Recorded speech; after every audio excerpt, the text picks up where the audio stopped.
What is health? Well, most people might answer that health is the absence of disease. That's like saying that light is the absence of darkness. A foolish notion. The opposite is the truth, that darkness is the absence of light and disease is the absence of health. Okay.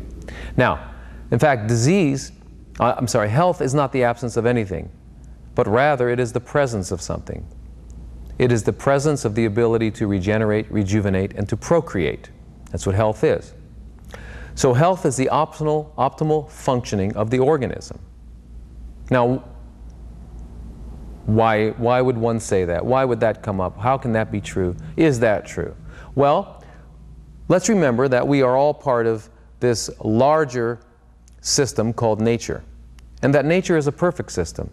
We know it's perfect because we know that there's no waste. Everything has an absolute function. So when a creature such as a bear has a bowel movement, a moose has a bowel movement, it turns out to be nourishment for other organisms. There is no waste. It's a very perfect system. Okay.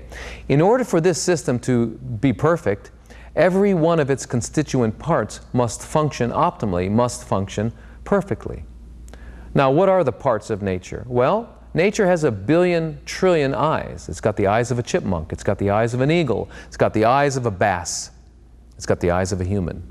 And even though we forget, we are part of nature. We're not part of nature. We are an expression of nature. Every aspect of nature that we look at and see it individually is really an expression of nature. And that creature that we are identifying as separate is really part of a system, part of an ecosystem. So you can't really define a bird and a bird's life unless you define worms. Neither can you define a worm and its life unless you define birds.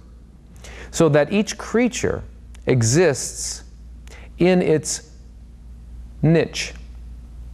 You take a worm out of the earth and stick it in a jar, it will soon die. You take a saltwater bass and you put it in a freshwater lake, major problems.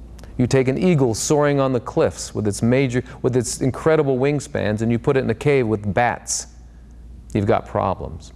And you take humans and you take them away from the subtropics and you put them anywhere else, you've got problems. Okay. We were designed, our niche is somewhere between the Tropic of Capricorn and the Tropic of Cancer.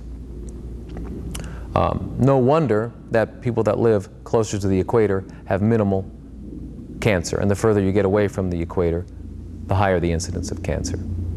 Same with multiple sclerosis and many other conditions. So that's our niche, and you can't separate us from it, and when you do, you have problems. And therein lies the root of all of our diseases. We have been separated from our niche.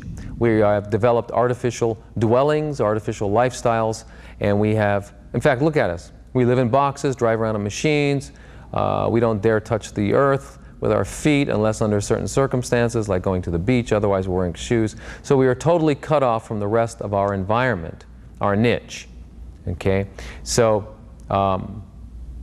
anyway, health requires that we be in our niche and that we, in our niche, we will be able to obtain all that we need from our environment to achieve optimal functioning. Okay? Now, the optimal functioning of a human being is absolutely unknown.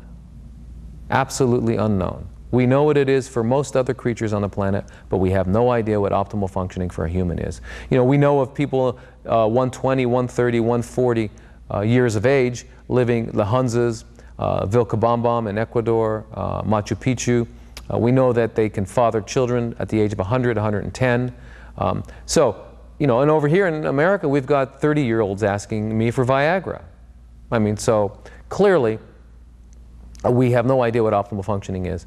And it certainly cannot be found and cannot be obtained in the artificial world that we live in.